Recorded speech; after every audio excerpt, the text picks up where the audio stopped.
Uh...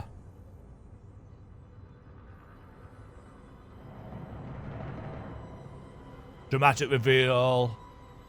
What the hell is that thing?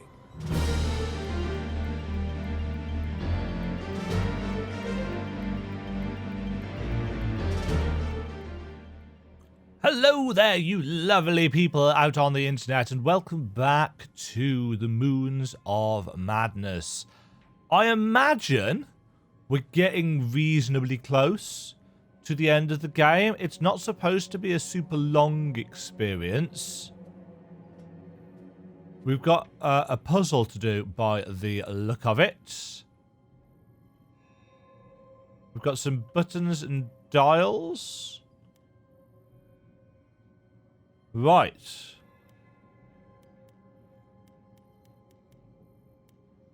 So we've got to balance some stuff out here.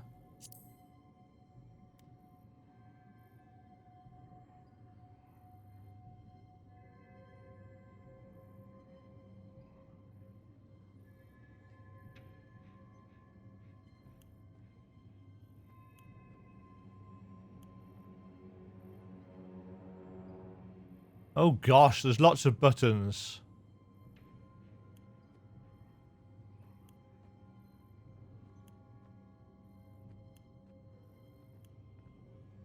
$71, $74, $79, $131.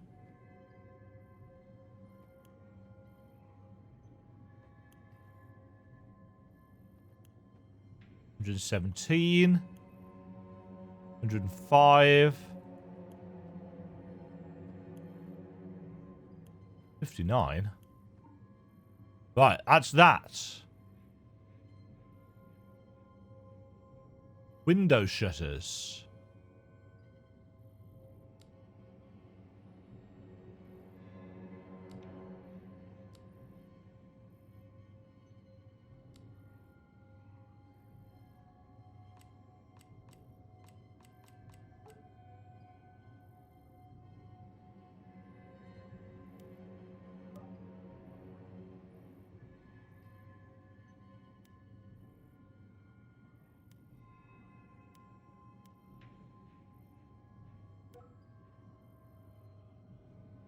Huh. So the...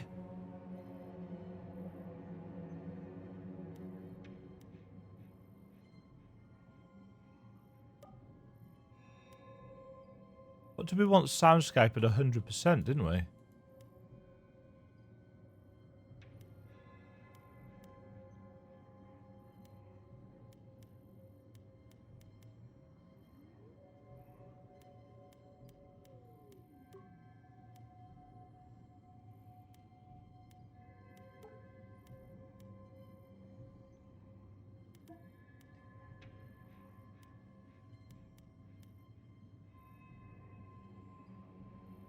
How?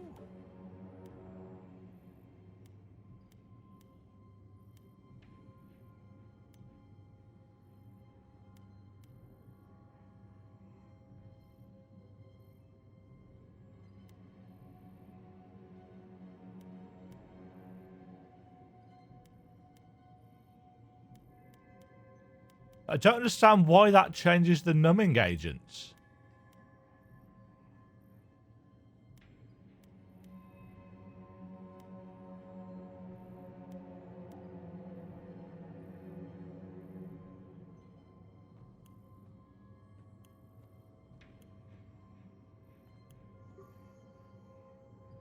Okay.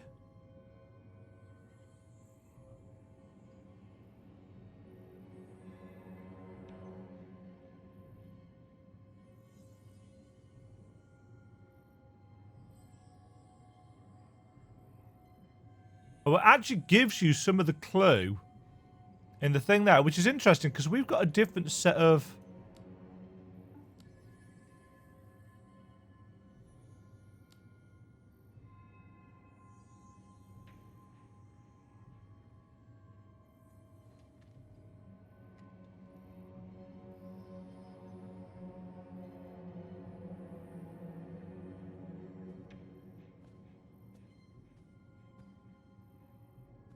Can't use that yet.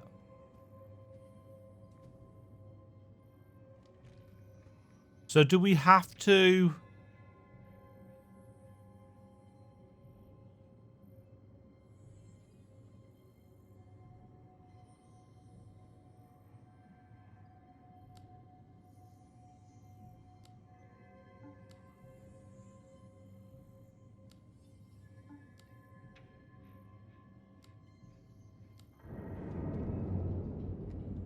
Oh, it's that way around.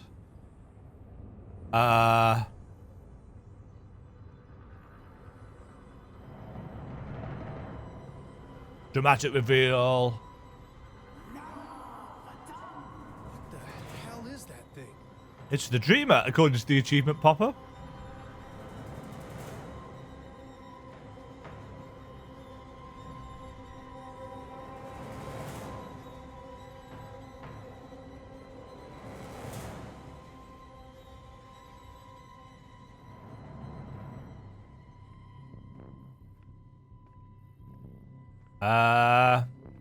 Can't really tell what it is, but that's kind of the point.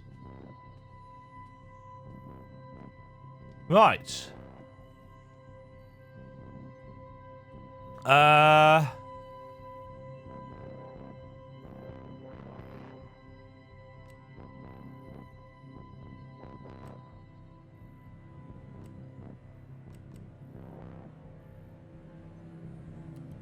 didn't work. There's got to be a hint somewhere for the right setting on these dials.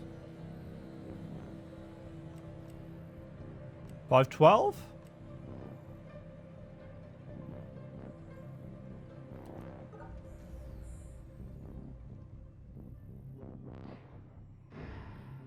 That did something. Brilliance, yes. Let it connect.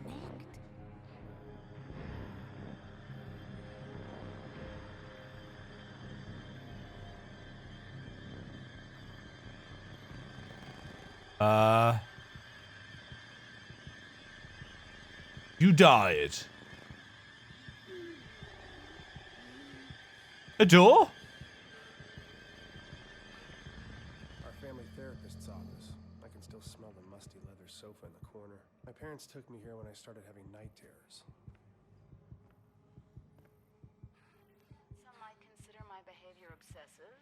Yes. We may not agree on the finer points, but I can't let it go on any longer.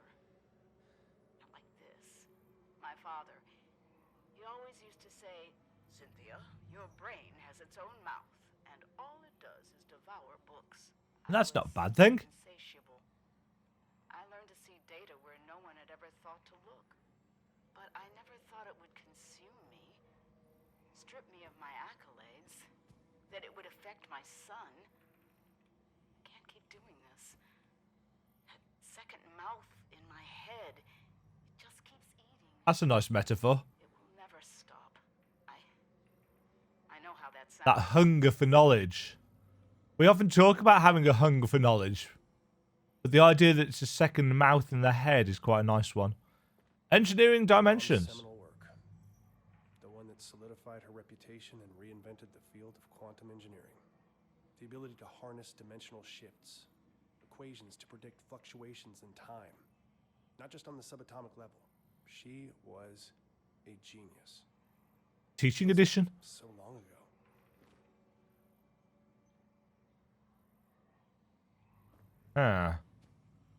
No. Aha! New patient Shane Newhart, 7-year-old male with mother Cynthia, reporting night terrors with complex hallucinations. He claims to remember every detail. Mother encouraged him to describe the terror, and so he did. It is made of vines, tendrils, and teeth. He emphasized the teeth, with human hands and face. The vines emerge from every shadow and fill the room, twining upon themselves, eventually crushing him to the bed. All the space that remains is a small dark tunnel through which the creature stares at him from across the room, and he can see it through his eyelids, and its face inches closer minute by minute, but his mum always wakes him up before the teeth. Shane became extremely distraught, and the rest of the session was spent consoling him. For any chance to develop a rapport with him, I'll need to see him separately for several sessions. Call C. Oh, Cynthia. To set up a time next week to discuss home life, school performance, her concerns, etc. Week 3. Shane's GP ruled out physiological causes for night's terrors. Must be related to anxiety. A lot of tension in the new Hart house. Shane may be genetically predisposed. Today, he showed me the handheld chess game he plays during recess. Smart kid, but needs help with his confidence. Meanwhile, Cynthia remains a challenge. She answered my questions about S, but was reluctant to talk about herself. Insisted I wouldn't understand. As I encouraged her to give me a chance, she succumbed to a disassociative episode, which we talked about at length once it passed. She called it seeing through the eyes of elsewhere. We will have to revisit this next week. I convinced her to see me as a patient. I think we're going to have to go back out into the dark, aren't we?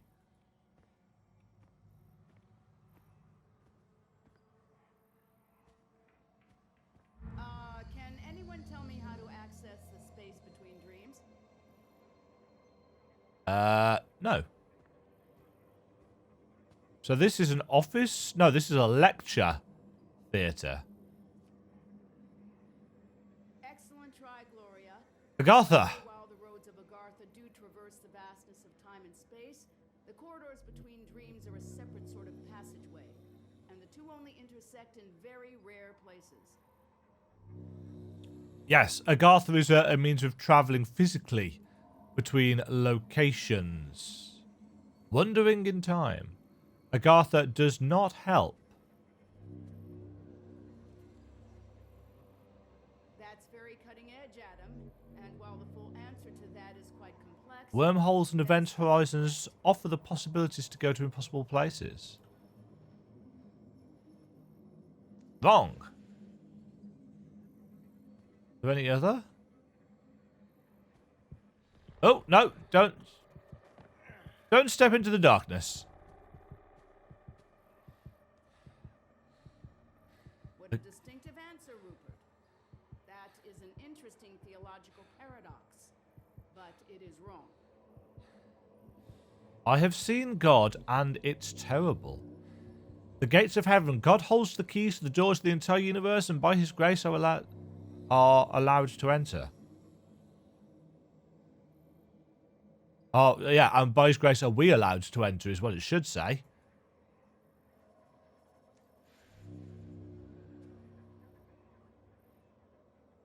That looks like it's been written in blood, which is always nice. Very good. The answer is the dreaming ones. The dreaming ones were, the dreaming ones are, the dreaming ones shall be. Not in the spaces we know, but between. They walk serene and primal, undimensioned and to us unseen. They can teach us deep knowledge, secrets past the skin of eternity. All this talk of skin. Very Lovecraftian. Yeah, it's that constant idea that there are things out there that we can't see, that we can't feel, that are well beyond our understanding. Through the door. Lovely. I'm having a hard time noticing when it's happening. Yesterday, I saw a light streaming through the kitchen window.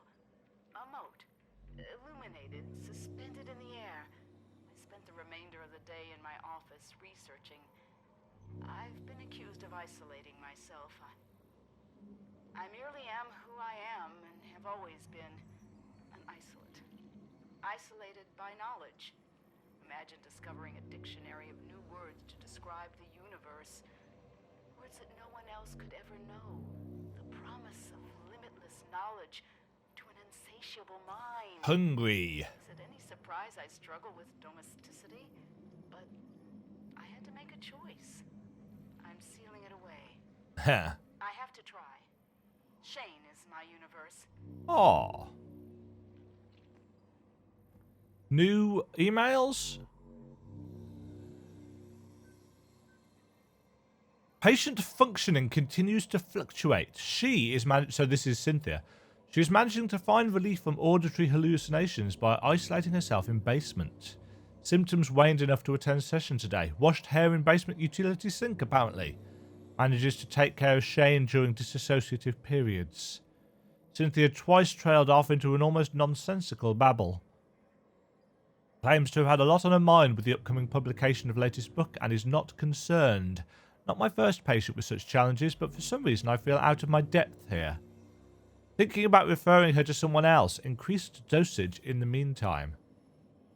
Shane is apparently doing well with support from his school's counsellor. I'm sure he's glad to have his Thursday afternoons back.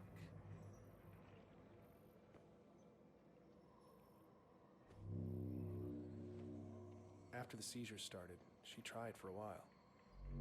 We were really close the summer she left her tenure. But I could tell she was restless. Wouldn't stop writing. She'd snap at the smallest things. The book sold really well, though. Popular with the pseudoscience crowd. Huh. How can the human mind access the moment between moments, the space between spaces? If we depend on the other to recognize ourselves, what of ourselves would we perceive if we met what lies beyond? These questions are not as different as they seem. To answer them, we must first relearn how to see, as I have through the universal language of mathematics. The gift is hidden within the angles. Come wonder with me. Join Dr. Cynthia Newhart, revolutionary theoretical mathematician turned philosopher, on her tireless mission to push beyond the outer limits of human knowledge and learn how she balances her thrilling career with the demands of motherhood.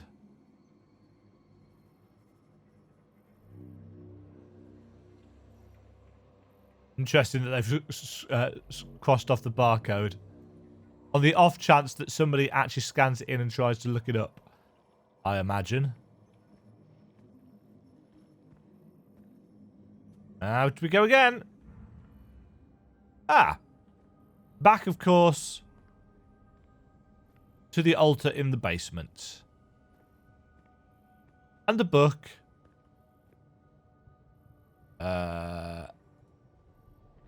And the blurriness. Once you open the book, it's already too late. It's always too late. Orochi contacted me in my career. They knew about the Red Planet, twins. They suspected a great many other things, but they kept their cards. So she worked it out. She figured out what was going on Mars. Shane saw inside the book. Just a glance. Ah. It was enough. They can never know. They would do anything to pull him into their fold. And that's why, Doctor, if I found out that Orochi approached you, and you told them what I've said, you'll find out just how dedicated a mother I am.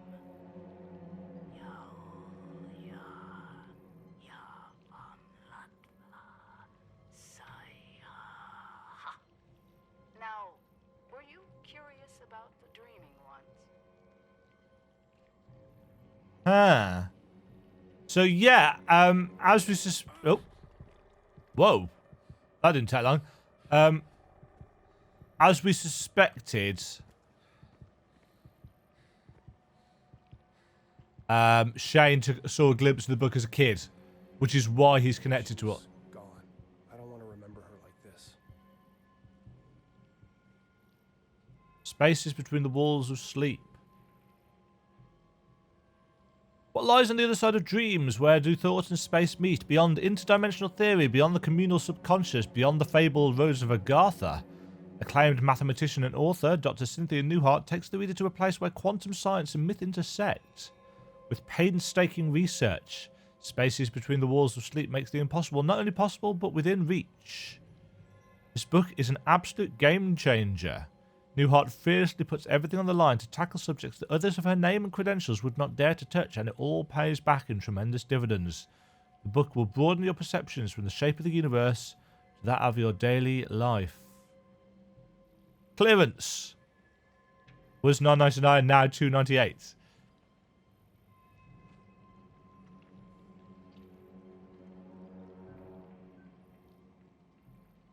It's just been some weeks since I transferred Cynthia's care to a more experienced clinician. I can't stop thinking about our final session, even though my notes are sparse and the details hazy. Ever since, there has been a gnawing at the back of my consciousness, a deep anxiety I can't shake. I find myself jolting awake after mere minutes or failing to sleep entirely. I know something is watching. I see it flickering in my periphery. It slithers in the split between seconds. It thinks I don't see. But if I take the dreams for myself, it will tell them. I will have to suspend my practice until I figure out what it wants. Yeah, so she's messed with his head.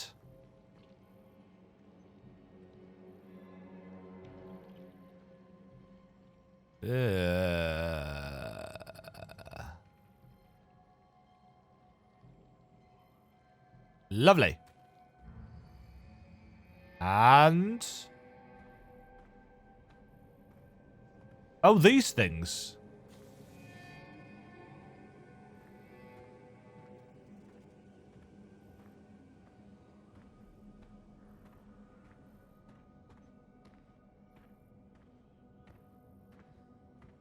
We on Mars? Oh. I am not in control. Oh, actually, no. I can move the camera, but I can't move.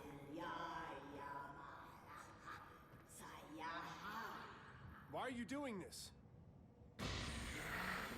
Hi, Mom. They cannot awaken. The moons bend above us. It is all but a brilliant equation. Please, I need you. It is his mother, right? I thought I am. I was. I will. God damn it, who are you?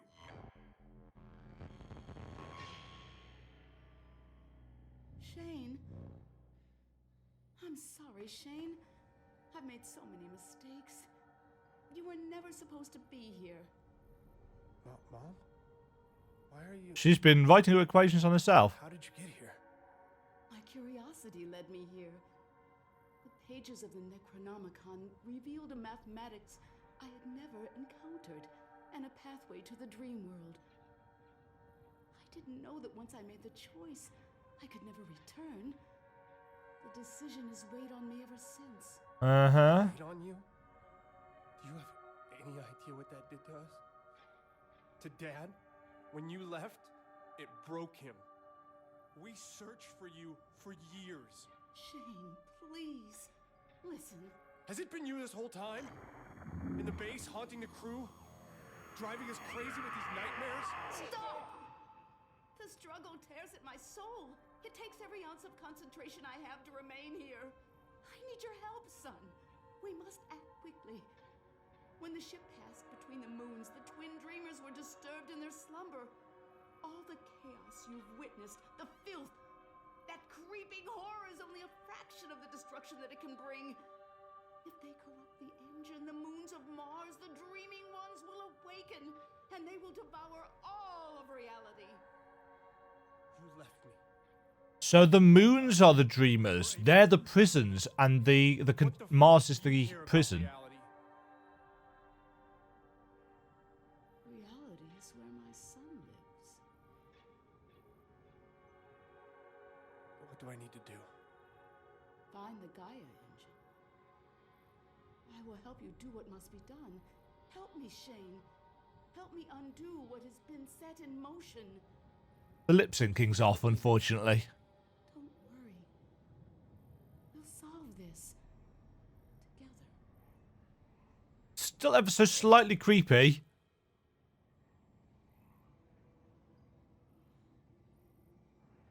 Oh. An elevator from the sky.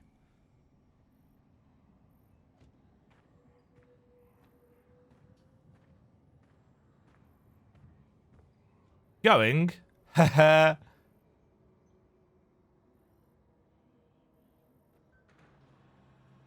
2/3. Finished chapter 2, so we're actually only 2/3 of the way through the game. There is more.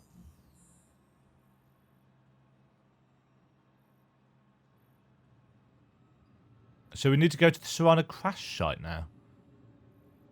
Back to... Hello.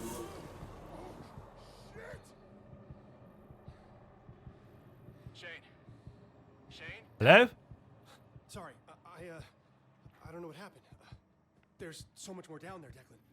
Clones, mind control, the dreamers, the dreaming ones. Declan, we have to find the Gaia engine. It's the only thing holding them back. Everything, the filth, the nightmares, my hallucinations, they're connected. We need to find the engine. Okay. Shane, slow down. We're inside. You need to get here as soon as possible. Hell if I'm staying here. We have to find it. Okay. We'll find this machine. Because as much as I don't have any idea what you're talking about, it makes more fucking sense than anything else that's happened today. Yeah, this color filter is lovely. We're going outside, aren't we? Give me a helmet. I thought the heart... Oh, 114 beats per minute. I thought this was going to play much more of a role than it seems to have ended up doing.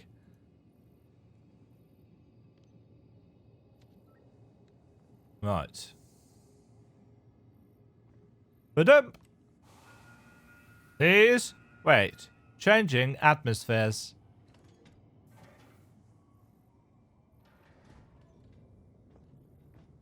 Right.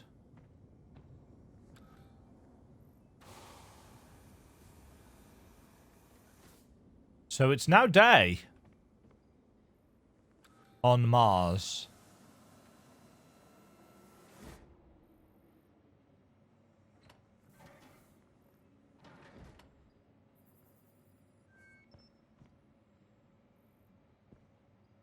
I guess we're going. Where are we going to? Oh yeah, the crash site.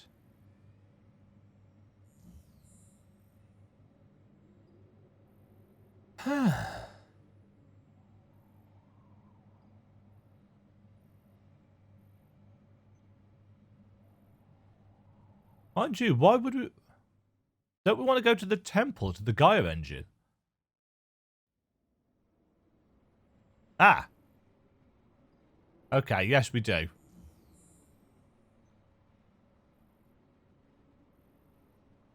Oh my god. I'm arriving at the door now. It's massive. Yeah, these stone carvings must be thousands of years old. The records of excavation you found in Argus? This must be the place. I'll meet you inside. The gate.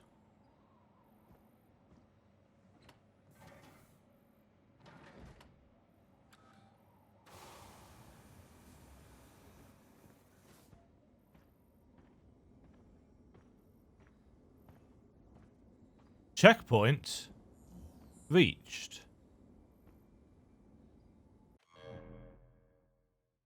That'll do us for that episode. A nice, short-ish one.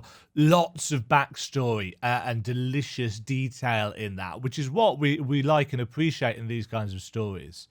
I like the little touch with the mother. I like the mother's model as well. But as I think I said a few episodes back, I suspected that was the reason why we hadn't interacted with any NPCs. It's because it is, especially on a what I'm assuming is a fairly low budget project such as this, facial animation and lip syncing is expensive, and it showed in that cutscene. Don't get me wrong, the dialogue itself, and I was reading the subtitles as well, does distract you, but you know it does look unnatural. It's synced up in places, but not in others. It kind of makes me feel like they didn't maybe have quite enough time to sync up the motions properly. Because I imagine rather than doing it with motion capture, they did it with just hand animated.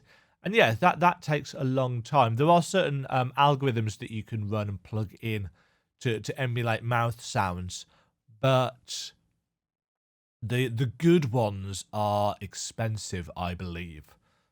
And, you know, from the price of the game and the quality of some of the texture work and those facial animations, it's not a high-budget game. It's not a AAA title in any way, shape, or form. It almost comes across as a bit indie dev. Not saying that that's a criticism in any way, shape, or form. You know, I've played lots of great indie games, and I'm really enjoying this one.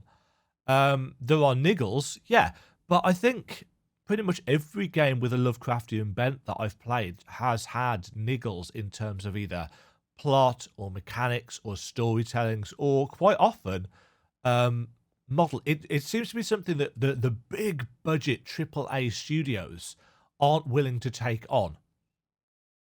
So it's left to the double A's and the indies.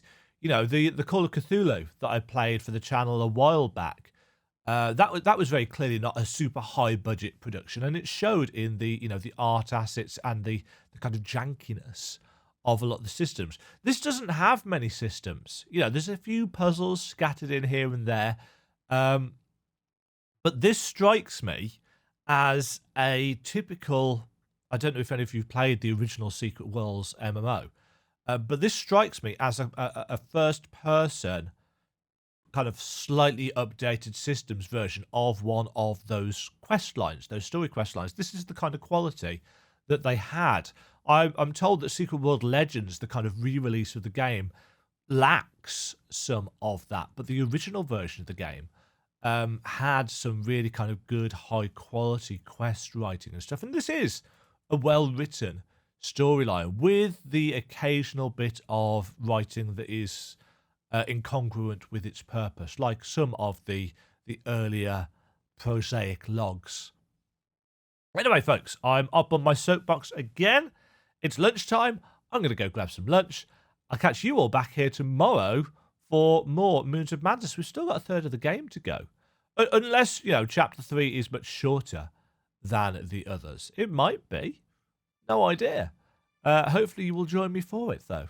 Until then, ta-ta. Thank you very much for watching. If you enjoyed the video, why not click the like button and consider subscribing. Remember, you can ring the bell notification icon to get notified when new videos go live.